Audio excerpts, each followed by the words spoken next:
Truth Espresso, episode 176.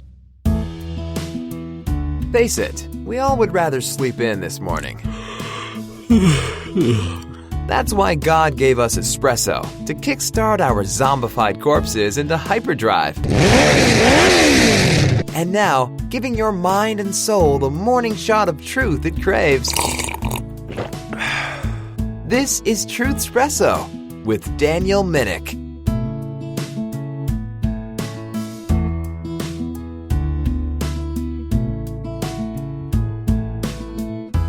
Hey there, friends, family, foes, and lurkers alike. This is your host, Daniel Minnick, for another episode of Truth Espresso.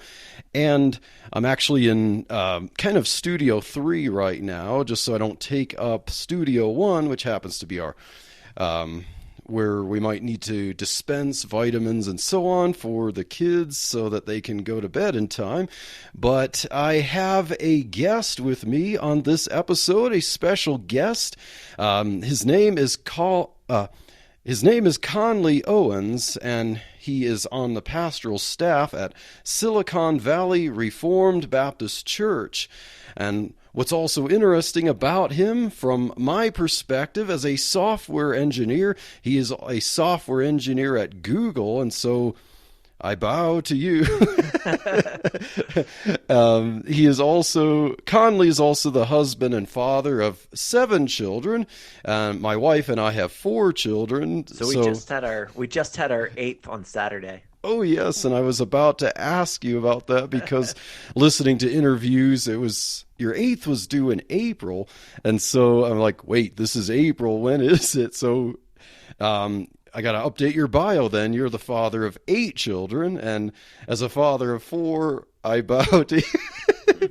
You got more experience there even than I have, and I thought 4 was a lot, but so Conley also has an MDiv from the Log College and Seminary, and Conley is pursuing a doctorate from Forge Theological Seminary, and he is the author of a book called The Dorean Principle, a biblical response to the commercialization of Christianity, and that is going to be the topic of our discussion in this episode. And so, Conley, thank you for being a guest on Truth Espresso.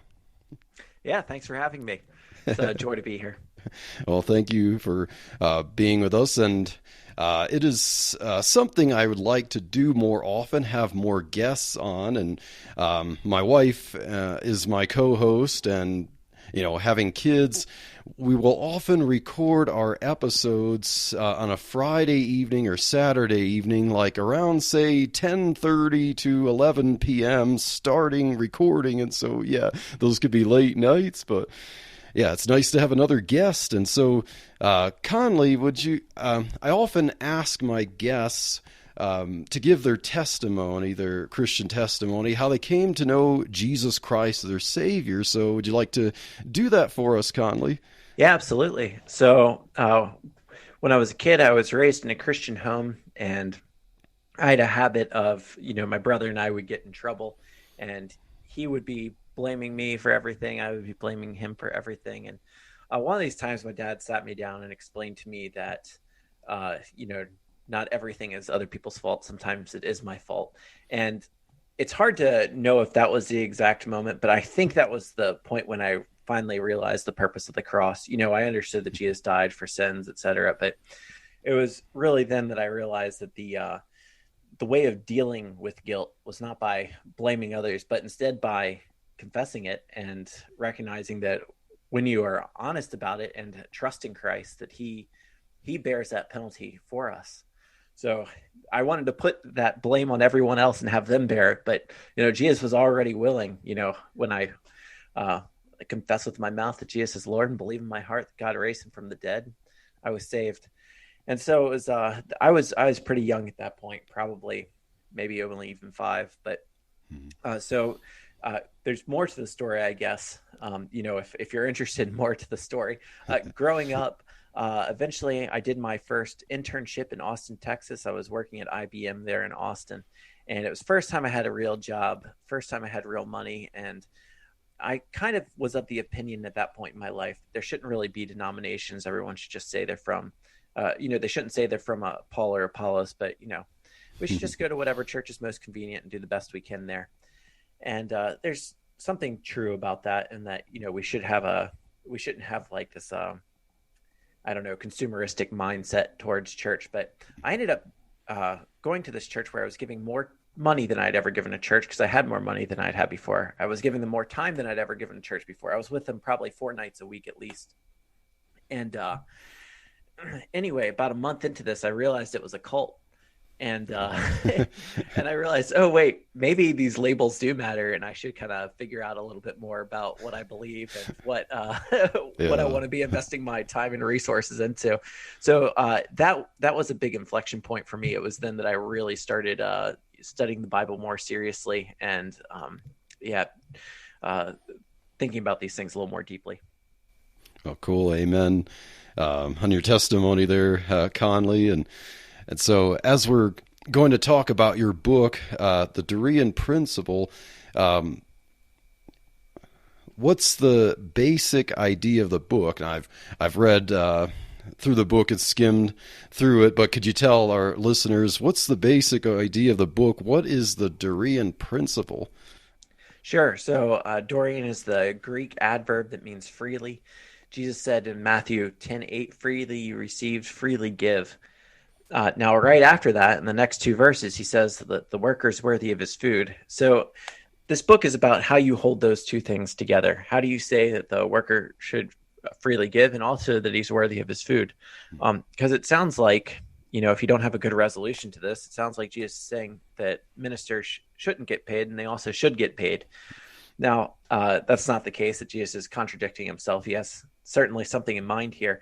And I believe the best way of expressing this distinction is between reciprocity and co-labor. Reciprocity being where we're exchanging the gospel for money, and co-labor being where we're working together, giving to a minister for the sake of the gospel rather than in exchange for it. Oh, yeah, nice. And that's going to be interesting discussion as we get into defining what co-labor and reciprocity there is, and how that impacts the way we have ministry today. So out of curiosity, how did you fall into this topic, Conley? How did you discover it? What got you interested in it? Sure. So honestly, a lot of it has to do with my software background. I had been involved in open source for a while, and if you're familiar with open source, it has to do with software licensing, and specifically giving away software for free is one way of thinking about it. Now, companies do that because they have a lot of interests involved, where they can actually get an advantage by giving away certain software for free. And I began to realize a lot of the engineering advantages there were in thinking about copyright in this looser way. But then in doing that, I began to be a little discontented with what I saw in the church, where a lot of times copyright is fully asserted to make sure, there's the revenue stream that's coming in for whatever, material is being produced. And I was generally discontent with the way the church was handling that, but I didn't feel like I had a biblical reason to object, just, some pragmatic reasons why I thought that wasn't the best course of action. So then as I, was studying the Bible, and I began to come across verses that addressed money in ministry, I realized how much they were confirming some of the suspicions I had had before about the Bible actually regulating these things. And as I saw more and more that the Bible does regulate these things, I realized that there was a lot I could write about this. Originally, I wanted to write a thesis for my MDiv, and I was going to, maybe look at a couple of verses, and then the rest would all be speculative application.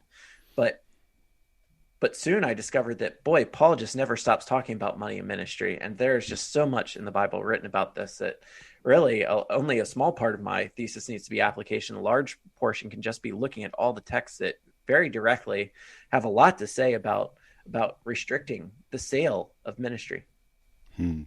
Yeah, I definitely see you have a lot of arrows and triangles in your book that, definitely well researched there, Conley. And and a lot of scripture that, definitely make the point there. And so,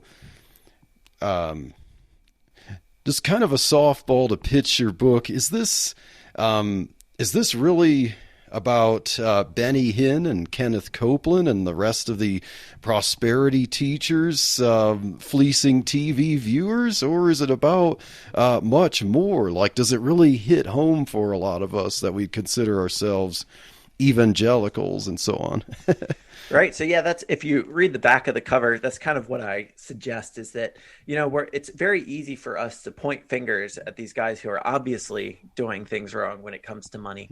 But what distinguishes our practices, a lot of times when we're deciding whether or not a ministry is handling money rightly or not rightly, it just comes down to the yuck factor. How much are we disturbed by it? And that's what makes it right or wrong. But what really is the line that Scripture draws? And once you have that line, how does it apply to us, rather than just assuming that we're in the right and then figuring out, what these other people are doing that we don't like? So yeah, I believe that line really comes down to reciprocity and co-labor. Is money being raised as co-labor, or is it being raised as reciprocity, where you're selling the gospel? Oh, yes. So can you elaborate more on reciprocity and co-labor as you define them in the book?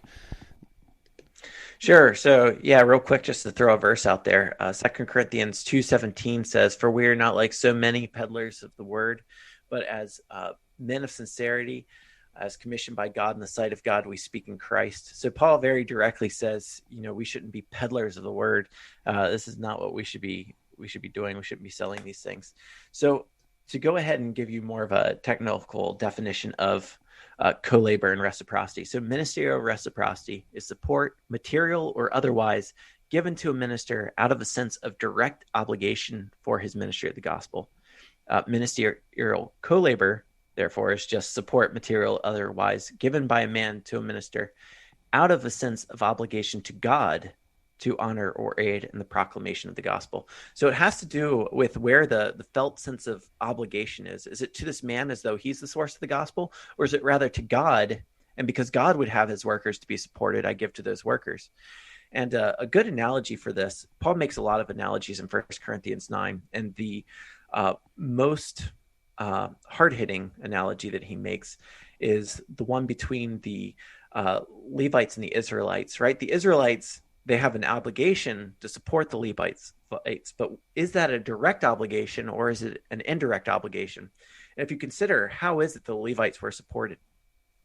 Well, they were supportive of the tithes and the offerings and the sacrifices, but the Israelites were not giving directly to the Levites, right? They're not offering sacrifices to them. They're offering sacrifices to God. And then God would give to the Levites, right? Their inheritance was the Lord. That's the way that this is phrased in the Old Testament. So the Levites receive these things in this triangle, right? You mentioned the triangles in the book. The Israelites are giving to God, and God is giving to the Levites. And we should think the same way about ministry, that we ought to be giving to the Lord, and the Lord would have us give to his ministers, rather than us giving to the ministers directly as though they're the source of the gospel. So in other words, like co-labor is kind of like, like where the congregation of church would kind of give out of obligation to God for the purpose of ministry, to, kind of like a general fund there, and fund the work of the ministry kind of in an indirect way. And then the ministers kind of withdraw, from that as is needed for expenses and so on. Right. Yeah. It doesn't have anything to do with setting amounts that can be spent or setting amounts that have to be given. It really just has to do with does the structure communicate that the obligation is to the Lord? Now, when it comes to a typical church context, we're all gathered to proclaim the gospel together. Someone's got to devote themselves to the ministry of the word and prayer. And so, it's right typically for a congregation to agree that this person will do that, and we'll give up some of the fruit of our labor so that they're able to do that well. And so really that's the whole congregation working together. Now, there are other times where you have instead, the minister selling the teaching. And maybe that's some way some people think about it, is that, okay, my pastor gives me the sermon, and in exchange, I give him this, in exchange, I give him money. I think that's not the way we should be thinking about how churches run. So part of it has to do with just what we're thinking, in terms of the heart, but a lot of it has to do with the structure and what it's communicating, because some structures aren't as in the clear as the typical Sunday giving, right? A lot of times you really are directly selling something with a receipt given in return. For example, the Christian publishing industry often operates this way. Christian seminaries, Christian conferences, usually there's some sale of gospel ministry that's involved in these. Oh, yes. So out of curiosity, how did you reached out to me, Conley. How did you discover Truth Espresso? It's been long enough since we connected. I forget which way, but but yeah, definitely looking around for Christian podcasts that might be interested in discussing this. Yeah, it just seems like the best way to get this forward right now. I'm saying something that's fairly unique, but I think and so people might be a little hesitant to accept what I'm saying, because it's definitely different than how a lot of people are operating right now. But if you look at the history of the church, you find that the church has had a battle to fight in this arena at a bunch of different times, right? In the early church, there were people trying to sell prophecy. Later on, you have the sale of laying on of hands, right? That's called simony, if you're trying to sell the office of pastor or bishop. And then you have the sale of relics, the sale of indulgences, and the whole Reformation starts out of that. And then you have the sale of pew rents. A lot of people aren't familiar with this, but it was common in the 1700s and 1800s for people to rent pews. And if you didn't have enough money, well, you just sat on the floor. And and today we have content. The way publishing has morphed in the past 300 years, and the way digital content has morphed in the past 50 years. There's just a new wave to be reconsidered here as we move forward as a church.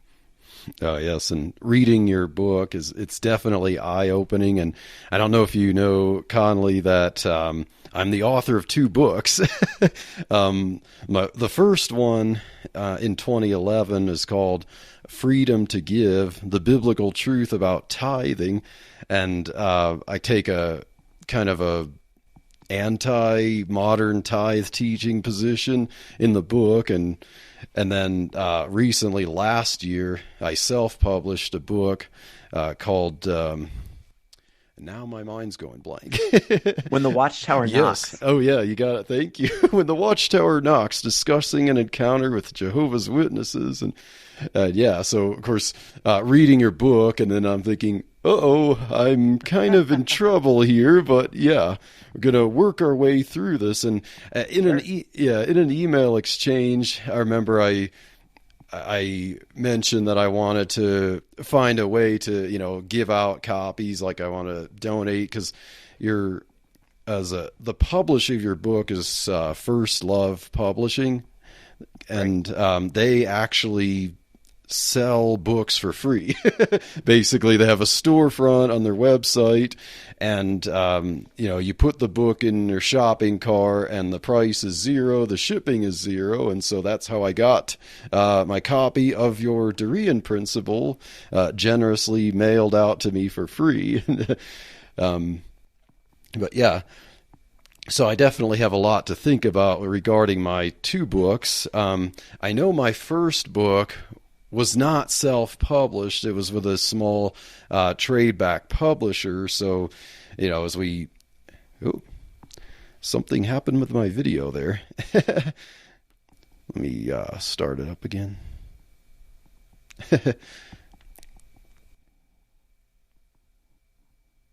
Okay. Can you hear me? Oh, yeah, I can hear you just fine. Okay, yeah. Not sure what happened to my video there. Oh, I think I might have bumped the cord, but anyhow, this will be released on the podcast anyway before I do anything with the video, so it's fine. Okay. So, yeah, definitely not sure what I could do about the non-self-published book, Freedom to Give, but I know that I have more control over when the Watchtower knocks, and so yeah, I'm definitely going to be thinking about how I handle the distribution of that book. But yeah. One of my co-pastors, I recently recruited and led the church through hiring another pastor here, and he's a former Jehovah's Witness, and he has a self-published book on Jehovah's Witnesses as well. And he's also thinking about how he wants to move forward with that, is asking himself the same questions about getting them printed and giving them out for free, etc. Yeah, and it's interesting, like in publishing both of those books, it's like I never thought of the idea that I was doing it for money. It was mostly like, this is the mechanism by which you disseminate a book. And so, yeah. Right. But what's interesting is back in the kind of early 2000s, I know you mentioned open source software. I was, as a coder at that time too, I was kind of getting into the, GNU stuff and like reading about free software and open source, and then Richard Stallman. Yeah, Richard Stallman. He once spent 2 nights in my room. Oh wow! So you've met him before? Yeah, yeah, that's cool. And then coworkers would be like calling me Richard Stallman or something. But I was at one point just kind of getting into that and the idea of promoting free software and open source software. I was getting frustrated at software licensing and stuff, and promoting the idea of like, you sell support contracts and not, installing software and, stuff like that. But yeah, I didn't think too much of how that carries over into book publishing. Somewhat. Well, actually I did. And in some ways I would talk to people about how I wanted to write a book and kind of publish it under a Creative Commons license in some ways. But then eventually, as I was studying about publishing, it kind of got into where I was like thinking, wait, did I just have it all wrong? Do I just not know how publishing is supposed to work? And so I kind of like drifted away from the principles that I had before. And so then now reading your book, I'm like thinking, okay, this kind of reminds me of how I used to think, and maybe I wasn't so strange, or because I used to think like, is there something wrong with me that I think this way? But then reading your book, it's like, okay, maybe I should rethink how I've been publishing the book and think of how there's ways to distribute it without making, religion, the gospel and stuff into a product for which I would charge for it. But Right. Yeah, those are all good thoughts. And I doubt your listeners are familiar with Richard Stallman, and we've been mentioning him. But one of the things I found interesting was I had organized a talk for him to speak at, and it was about how these things apply to books. And I was fascinated because, boy, he takes a very different position on books than he does on software as far as how we should think about copyright. Anyway, my views are very different now than they were back then. And I think that copyright does significantly more harm than it does good, not just around the gospel, although certainly around the gospel.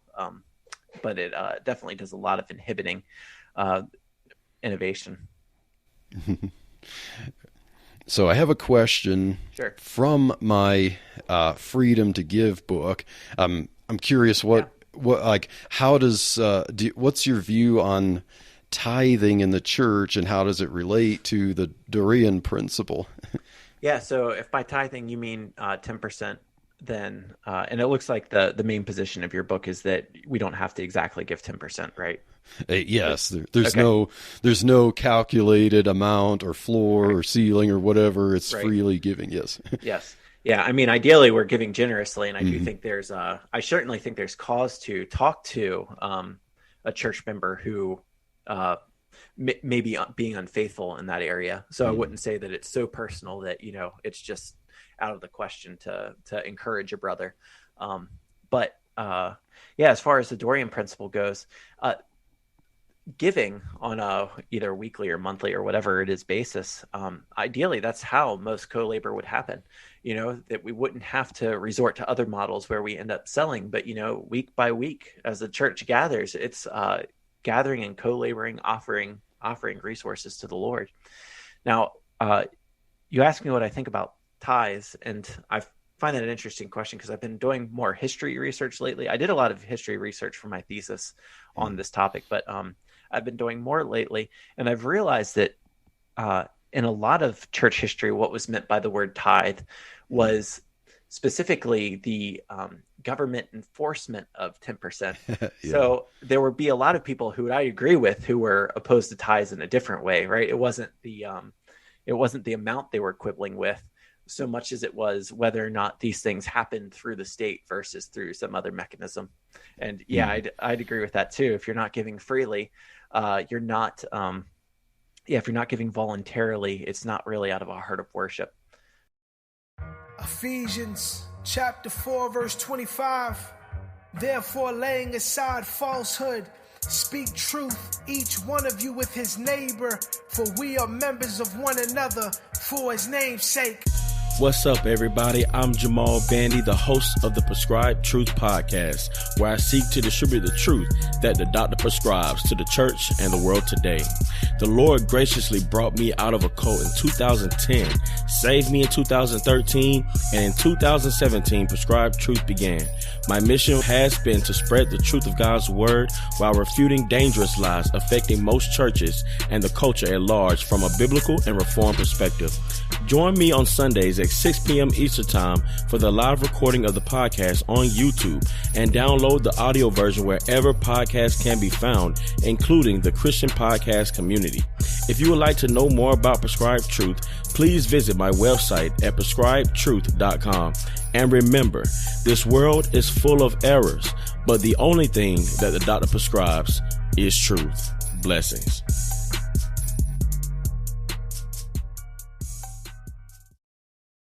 It's definitely a very interesting topic to study, and it seemed like, because you're in the Dorean Principle, you're talking about co-labor as a matter of the people giving sustenance to the Levites, and then the Levites would minister, and they didn't bring things directly to the priests. The Levites would then tithe of their tithes to the priests, and it seemed like there was this kind of triangle there. And so I when I was reading that, I was like, oh yeah, it's some of what I was talking about in my book there, that kind of that triangle there and stuff. Yeah. So another question about whether this has to do with whether someone's rich or poor. You mentioned kind of the situation with Paul and the Philippians and the Corinthians, and so can you explain that a little bit? Like, where it seemed like the Apostle Paul was like willing to take money. Oh yeah, also from the Macedonians, and so on. Like, he's willing to take money from a poorer church and aid a richer church, or how did that work? Right. Yeah. So one objection a lot of people make is that, you can't take money from the poor. You got to take that's one of the, when we talk about that yuck factor, what I mentioned before, like that's usually what comes into play. But you look at Paul's ministry, and he's really willing to call even the poor to huge levels of obedience, and faithfulness. You even see Jesus with the widow, and some people interpret that to be saying that she was tricked and she shouldn't have given, but Jesus seems to really commend her for her giving. So yeah, and just to clarify, Macedonia is like the area around Philippi. So Philippi is part of Macedonia. When Paul talks about Macedonia, he's really talking about Philippi. And so yeah, what he says in 2 Corinthians 11 is that he was willing to rob from the Macedonians. Yeah, that's the word he uses, so that he wouldn't have to take from the Corinthians. And I believe that in context, the best way of understanding that is that especially as you look at the letter of Philippians, and he says they were the only ones willing to partner with him in the gospel. He was willing to take their co-labor, even though it was a great difficulty for them, rather than to take the reciprocity that the Corinthians wanted to give him that was much easier for them. So it really wasn't about whether one was poor and another was rich. It was about, once again, co-labor and reciprocity. The Corinthians were giving in the context of Paul planting the church, not in the context of him going out to funding his missions or his ministry. And this is essentially what was going on with the super apostles in Corinth. If you read 2 Corinthians, they're the ones who are the peddlers of the word. They're the ones who are essentially claiming to be the real fathers of Corinth, to boast in what Paul's accomplishments are. And so as they're receiving money, they're receiving it in exchange for essentially what was Paul's work. So yeah, just to summarize, I believe this once again comes down to reciprocity versus co-labor. Oh, yes. So do you think the problem with church today, as we're introducing this concept, I know you mentioned in the book, like there's wolves in sheep's clothing and false teachers, a verse about we're not as some which peddle the word of God. Do you think a lot, like especially in our circles, do you think a lot of people just are ignorant of the way things should be, or is there a lot of motivation for like material gain, or like how, like what do you think motivates a lot of people to do things kind of contrary to the Dorean principle? Yeah, that's a great question. Certainly, I think that a lot of people are ignorant on this, and that sounds really insulting. But a lot of the people who write the books I read, I consider them much greater and holy men than me. So it's not this isn't really a statement of my superiority. But I do think that this is something where the church has not stopped to sit and think about what this means in this new era where we've got this issue of selling content, and it just needs to be thought through. But one of the points I make in the book, though, in chapter 7, is that we often think of false teachers and greedy teachers as being kind of this overlapping Venn diagram where some greedy teachers are false and some false teachers are greedy. But there are some greedy teachers that aren't false and some false teachers that aren't greedy. But the Bible looks at the heart, and the Bible says that you either serve God or you serve mammon. And so while that expression of the heart may take different shapes, primarily what you should expect to see is that those ministries that are insincere are going to be handling money wrongly and doing it for the sake of money, essentially exchanging the gospel for money. And those ministries who are doing things rightly, have the right heart, should not be. Now, right now, you don't see that because, like I said, that expression is diversified in light of the context that we live, right? People's ignorance about what the Bible requires about these particular things, etc. But the Bible tells us that this should be a primary tool we have to discern whether or not teachers are true and false. Right now, it's not a very accessible tool for us because of the confusing culture that we live in. But I think if we can restore this and have a little bit of reformation in the church, it can become clear where the true teachers are and where the false teachers are. Yeah, and you see this in times past too. Anytime there's some error, it only becomes like a serious heresy or something like that when someone is stubborn and insists on their way when confronted. And that's the thing, is many true ministers who are doing things wrongly in this have not been confronted at all. So yeah, I don't hold this against anyone at this point in time. Ask me again in 10 years and maybe I'll be jaded when people haven't reformed. But yeah, right now, no. So I know I hear you talk in other interviews about things like, okay, book publishing is kind of like the iconic example of how the Dorean Principle is compromised, but there's other examples, things like seminary, college education, and so on like that. Speaker fees, conferences and stuff like that. So, if someone follows or understands the Dorean Principle, is it like wrong on their part to say attend, pay the fee and attend something like a G3 conference or something like that, or Sure. Well, yeah, let me go ahead and clarify that I don't think there's necessarily anything wrong with speakers' fees. The problem is in selling the conference ticket, right? Like if you're saying that you can't hear this gospel message unless you give me money. Now, if a bunch of churches want to fund a conference and they're going to make sure the speakers are well supported financially, hey, that's great. That's co-labor. The issue is when the recipient of ministry has to give, or is encouraged to give in a way that's reciprocal. So your question is now, do I have to limit what I consume because of this concern? I think there are some implications for the giver. They should certainly have this in mind as they decide, what kind of ministries they want to support.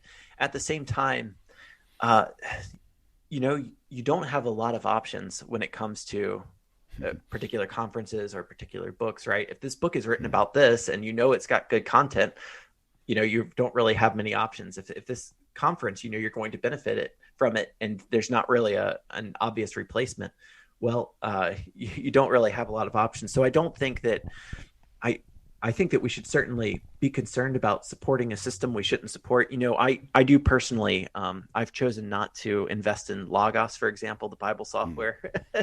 But I don't expect that to be a decision everyone makes. That's something more where it's kind of like a strategic decision. Thinking back on the history of the church and how it's dealt with this issue, for example, simony, which is typically that term is used for selling ordinations, but in general, it's been defined as exchanging anything temporal for something spiritual, right? And that's essentially what I'm getting at in this book. I've chosen different language than simony because it has so much historical context and baggage, and I kind of wanted to start fresh. But yeah, exchanging something temporal for something spiritual. And Aquinas, as he was answering the question of, well, what if you're in a situation where it's wrong to purchase something spiritual, right? It's wrong to purchase the laying on of hands or something like that. But what if you have a right to it and this is the only way you can get it? Well, in that case, you aren't really guilty of bribery. It's the other person who's guilty. And so I think that's typically the case when we're talking about content, because we don't have another option, right? This thing is being held hostage. We do have a right, in a sense, to this teaching that God would have people hear. And so as we pay for it, I don't think we are guilty of simony or guilty of violating the Dorean Principle ourselves. Okay. And so about Christian writers conferences. I went to one years ago. So would that and of course I had to pay a fee to enter and participate and stuff, and that would fund the speakers' fees and so on like that. So if what's kind of essentially being sold there is writing techniques and not necessarily the gospel itself, would that fall afoul the Dorean Principle, or it would kind of depend, or what? Yeah, so that's a great question. So I didn't get into this in the book as much as I should have, but I defined gospel ministry as the proclamation of the gospel, or anything that attends to the proclamation of the gospel. And interesting, this is pretty similar to how simony was traditionally defined, which is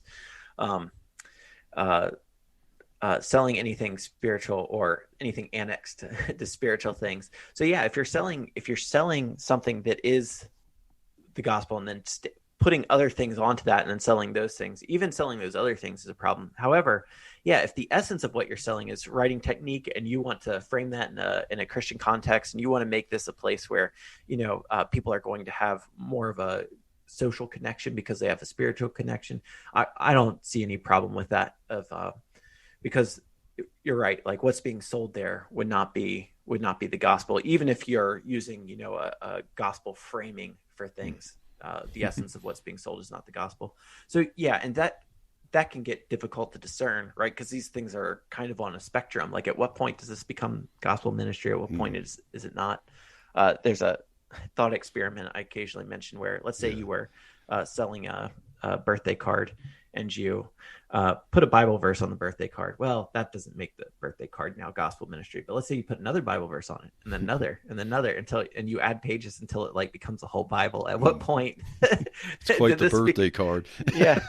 At what point, like, did that become gospel ministry? I don't know the answers to that. Those are Stoic questions that are kind of impossible to answer.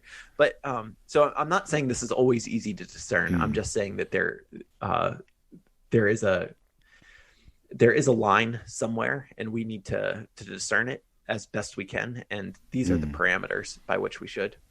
Yeah, like you mentioned, like, of course, motivation plays a factor somewhat in it, along with like structure of fundraising and stuff. And you'd mentioned, In-N-Out Burger that would have like a Bible reference on the like a wrapper or the cup and stuff like that, and that that's not peddling the gospel and stuff.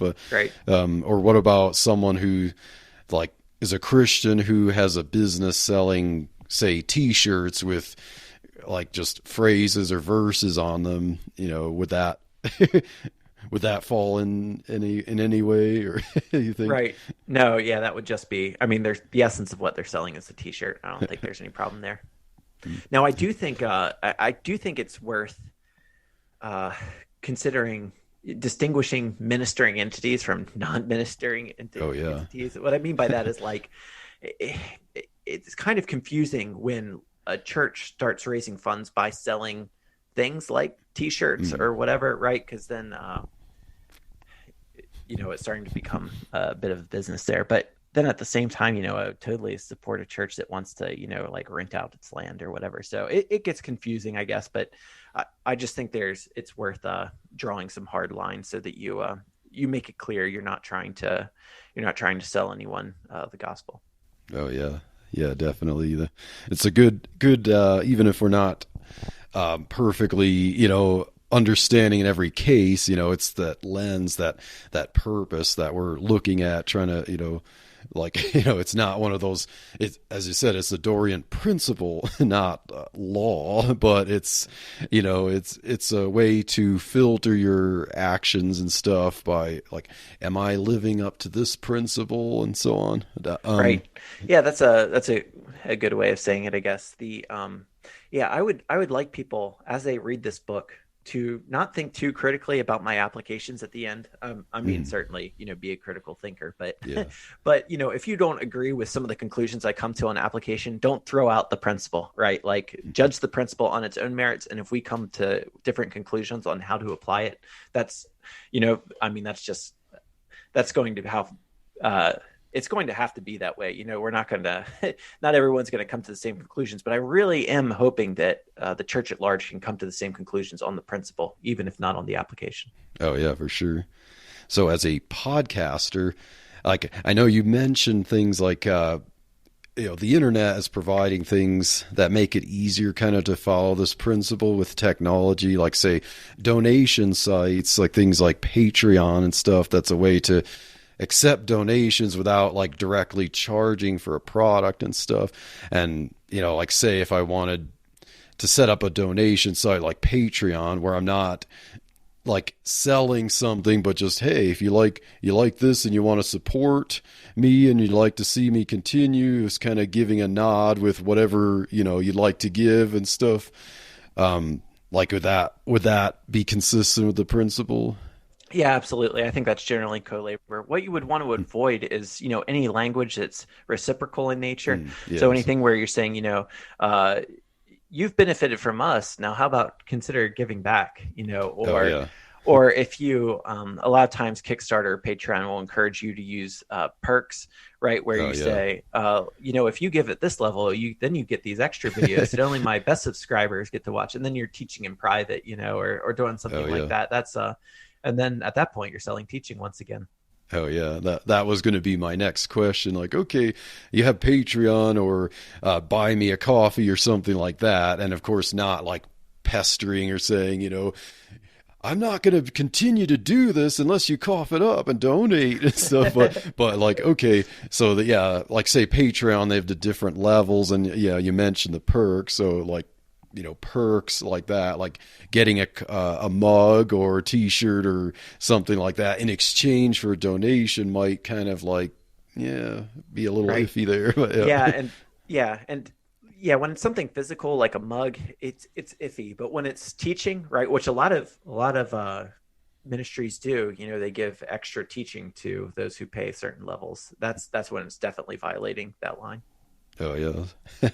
And now as an author, just kind of get into a few practical questions before we start to wrap up. Things like, so since I've self-published a book, or to any other like authors or wannabe authors who, would learn the Dorean Principle and want to be good stewards of the Word of God, what's some advice, like technical measures someone could take? Like say if they're self-publishing with Amazon, what would be some things that would help out? Like, here's how you can, properly give your book. Like say, okay, I want a paperback version, but with Amazon, I'm not sure how I can, give that away for free from Amazon, printing it, but Amazon provides a good distribution. So it's like some people might not see my book unless they see it on Amazon, but Amazon might not give me the way to get them a printed copy of it, nor point them in the description, hey, don't get it from here, get it over there, type of thing. Like, right. So things like, okay, I could provide the Kindle version of it for $0, on Amazon. Are there like other kind of technological things that could help authors and would-be authors to keep the Dorean Principle in mind when it comes to publishing books and whatnot? Yeah, sure. So just thinking about the Kindle edition, it's interesting that Amazon requires you charge some like minimum amount. And then if you want to get that reduced to $0, you have to have it for free on some other site and then get them to price match. So, and then you have to do that like per region, which, my wife has been managing the Kindle stuff and she's done it like in, I don't know, like 5 different regions, but I still occasionally get like a few cents from these other regions where someone has purchased the book because we haven't like done the price matching there, which that you can't buy it anywhere else except for, you figure out some other country to visit that Amazon website and try purchasing it.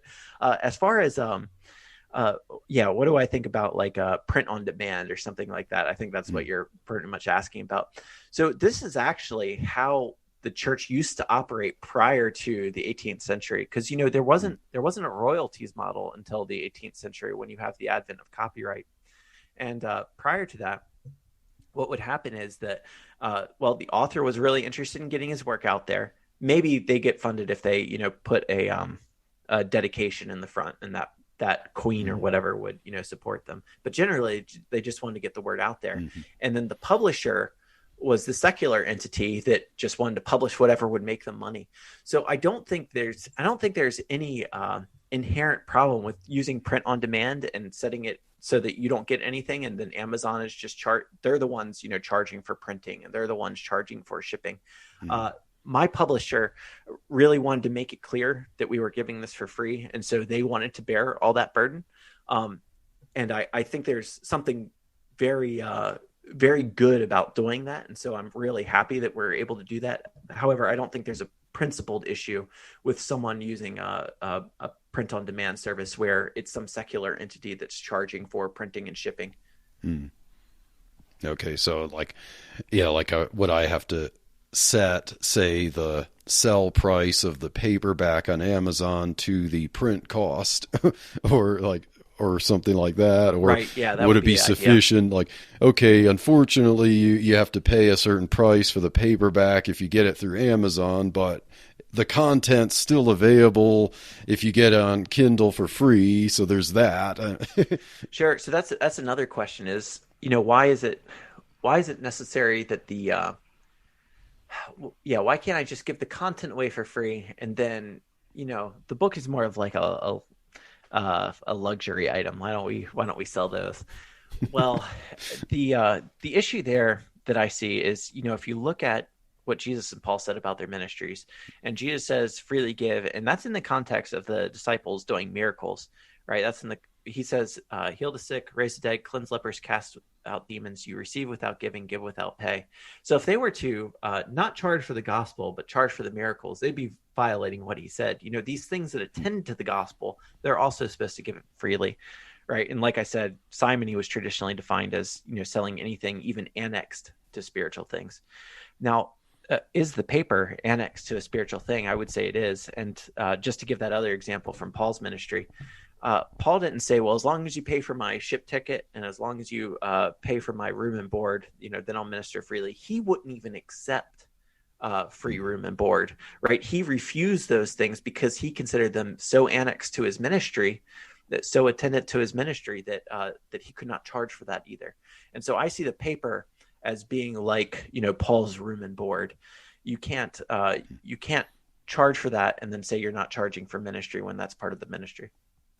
Oh, cool. Yeah. So definitely have some avenues to explore with, my books and thinking about how, technological measures and the Dorean Principle there with, and even as I was entertaining, setting up like Patreon or, I have a buy me a coffee, stuff like that with, perks and stuff, or, definitely thinking about how to structure that in such a way where it's not selling anything there, but yeah, cool. So, Conley, do you have any, anything else you'd like to get out? Any last thoughts that you'd like to get out before we wrap up the episode? Well, there's a lot of verses that we haven't gone over, and that's totally fine. If you read the book, there's just tons of verses, so I wouldn't expect to get to all of them, but maybe just to throw in a couple more. And Isaiah 55:1, Isaiah says, "Come, everyone who thirsts, come to the waters, and he who has no money, come buy and eat. Come buy wine and milk without money and without price." And this is really the heart of what I'm saying is, if the gospel itself is free, and that's really like the core of our faith, that as Protestants, that if the gospel is free, then it must also be demonstrated that it's free in the way it's offered in our own ministries. So you see the whole Bible ends with that note, going back to Isaiah 55:1, saying, the Spirit and the bride say, "Come," and let the one who hears say, "Come," and let the one who is thirsty come. Let the one who desires take the water of life without price. If this gospel is truly without price, that needs to be reflected in our ministries. And just the last thing, the thing I end the book on, and I don't bother explaining it there, but maybe I'll explain it here, is Micah 3:11 says, "Its heads give judgment for a bribe, its priests teach for a price, its prophets practice divination for money. Yet they lean on the Lord and say, 'Is not the Lord in the midst of us? No disaster shall come upon us.'" So here you have the different leaders in Israel, the heads, the priests, the prophets, all charging for this ministry that they're doing, and thinking that they're fine with the Lord. And this is a situation where now, many of us are engaged in selling ministry and think that everything's fine. But is it really? And consider who these different people are, right? The heads giving judgment. So either the judges or the princes, right? And the head prince would be the king. And priests teaching for a price, prophets. These are the prophets, priests, and kings. These are the three offices of Christ. And so as we are representatives of Christ, speaking prophetically, being this priesthood of all believers, being a royal priesthood. So, in that sense, having this kind of secondary kingly office that is underneath Christ as the one king, we need to represent him well. And if we are offering these things that he has offered without price, if we are offering them at a price, we're doing huge disservice to the church, to those to whom we minister, to ourselves. Yeah, definitely some good closing thoughts there, Conley. So how would people get in touch with you and find out more about your book, The Dorean Principle? Sure. So the Dorean Principle is available at thedorianprinciple.org. Dorean is spelled Dorean. And you can get all kinds of formats there. There's an audiobook, there's PDF, EPUB, link to the Kindle version. And it's even available right on the webpage, so you can just Control F, which is one of the nicest features when reading a book, is just being able to Control F. Yeah. There's also a link to order a paperback copy, which if you're in the U.S., the publisher will ship you the paperback copy absolutely free of charge. And I can be reached at info@thedorianprinciple.org. Or I'm also on Facebook. We have a group called Money and Ministry. If you'd like to discuss these things more and be part of this group that's trying to figure out how to move forward with these things, I'd love it if you could join the Money and Ministry group on Facebook. Oh, cool. Well, thank you, Conley, for being a guest on Truthspresso and giving us some very good food for thought and teaching about the Dorean Principle. And Conley did not come here on Truthspresso to sell his book. He came here to explain his book, and you can get his book, The Dorean Principle, have it right here for free. Freely you have received, freely give. And so thank you, Conley, for being on Truthspresso. All right. Thanks for having me. Well, thank you too, Conley, and God bless. And so check out the Dorean Principle. Check out Conley Owens and his website, and look at the Facebook group there, and I'll provide links to these in the show notes for this episode. And so stay tuned for the next episode of Truthspresso, and God bless.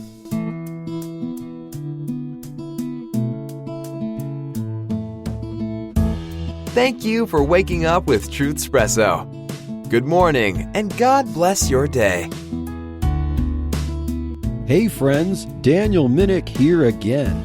If you liked waking up to this episode of Truthspresso, I would really appreciate it if you would rate it on Apple Podcasts, Stitcher, or whatever application you use to listen to Truthspresso.